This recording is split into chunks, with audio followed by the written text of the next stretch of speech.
5 largest abandoned cities on Earth.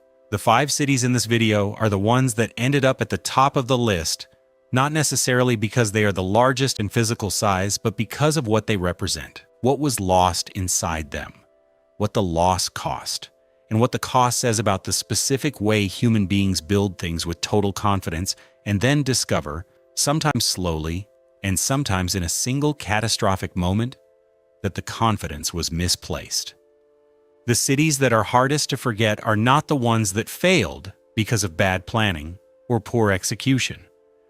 They are the ones that failed despite everything going right: the construction completed, the infrastructure functioning, the community established, and then something outside the city's control arrived and ended it anyway.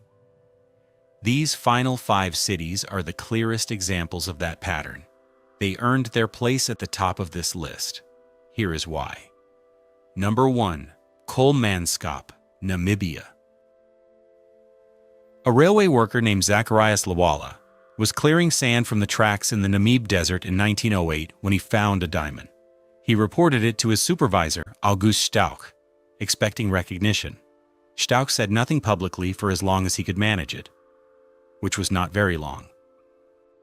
Within 4 years, the operation centered on Kolmanskop was producing more than 1 million carats, annually approximately 12% of the world's entire diamond supply. The colonial settlement that grew around it was built to European specifications because the people running the operation intended to be comfortable while they extracted what the desert was holding. There was a hospital with the first X-ray machine in the southern hemisphere, a bowling alley, a ballroom, a casino, and an ice factory operating in temperatures that made ice a genuine luxury.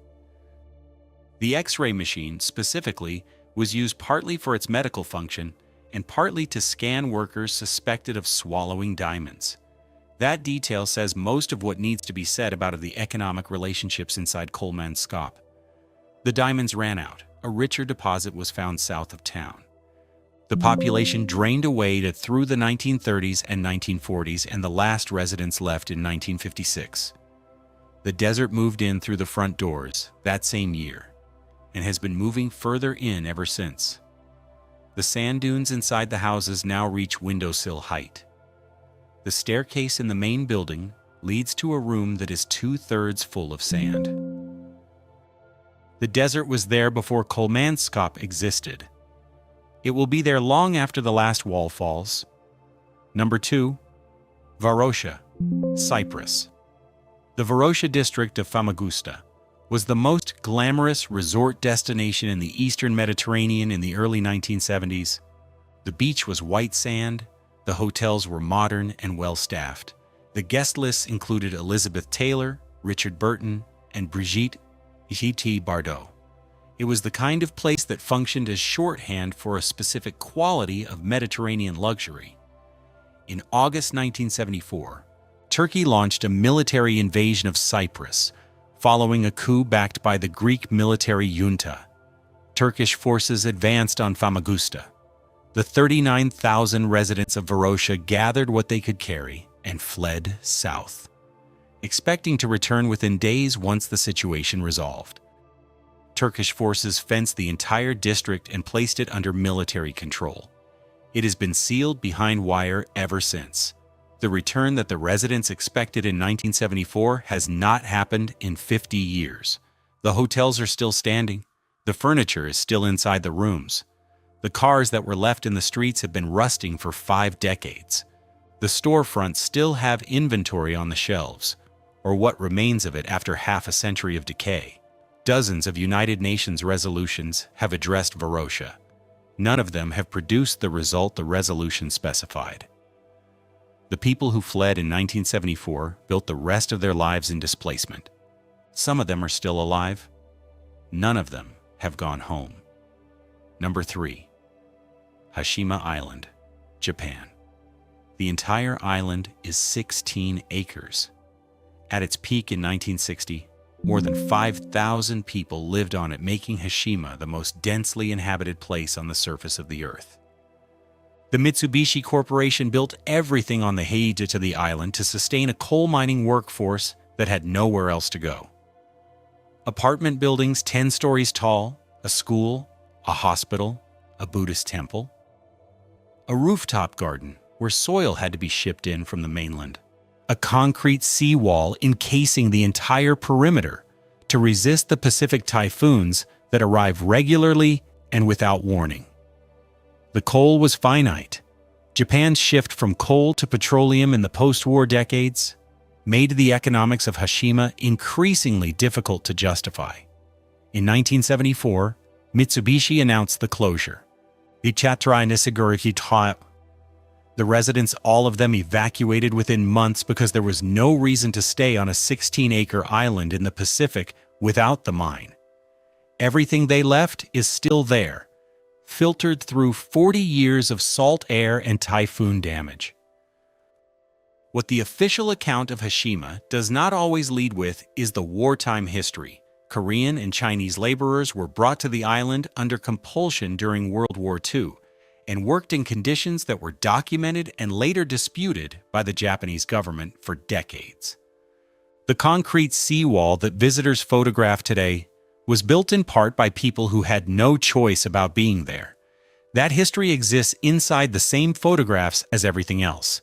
It does not disappear because the captions do not mention it. Number 4. Ordos Kangbashi China. The Chinese government built Kangbashi across the grasslands of Inner Mongolia during the coal boom of the early 2000s to accommodate a projected population of 1 million people. Everything that a city of 1 million requires was constructed: wide boulevards, apartment towers, museums, stadiums, government buildings, public squares calibrated for large crowds. When journalists arrived around 2010 to document what they were already calling a ghost city, the population was estimated at between 20 and 30,000, roughly 3% of the design capacity. The street lights turned on every night over roads that almost nobody used. Kangbashi is the clearest example on this list of a city built ahead of the population it was meant to serve. The coal revenue generated projections. The projections generated blueprints. The blueprints generated construction. The population the projections assumed would follow the construction looked at what had been built for them and arrived slowly, incompletely, and in numbers that have never approached the figures that justified the investment. The statues in the cultural plaza have no audience.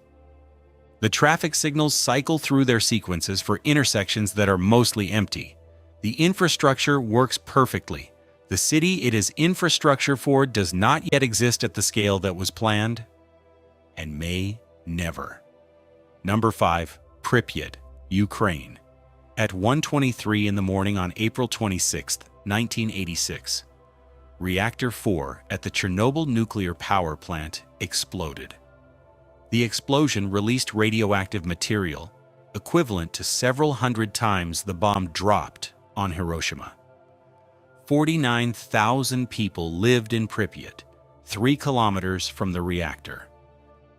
The Soviet government spent 36 hours managing the information before managing the people. Residents were told the evacuation on April 27th was temporary. Bring documents, a few days of belongings. Leave the pets would be fine, and the return was imminent. The buses left. The people did not come back.